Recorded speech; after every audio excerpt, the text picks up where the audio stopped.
A few years ago, the Oval Ball was an unusual sight in Tembisa, a predominantly black suburb northeast of Johannesburg, where football is king. Players of the Tembisa Stallions Rugby Club are linked to a local school. Despite challenges including the parched pitch, Coach Mawela strived to make rugby accessible. They have this embedded within them, that soccer is just the only thing, that the only sport to play. So now we're taking them from that tradition and introducing them to this sport of rugby. It's not easy, but it's doable. Once seen as a symbol of white rule, the national team, who will defend their world title in France in September, enjoys a growing popularity. The hype particularly surrounds Siya Kolisi, the first black player to be captain of the Springboks. Because I was just passing by here and then they were training, so I was just fascinated by what they're doing, because I used to play soccer.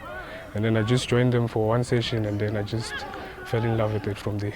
I can say that there is a very huge change between back then and now. A lot of people are very interested in rugby now.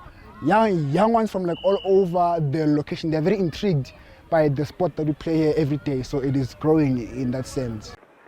SA Rugby claims the sport is currently the second most popular in the country. Still, the few private schools that used to churn out Springboks during white rule still dominate the scene.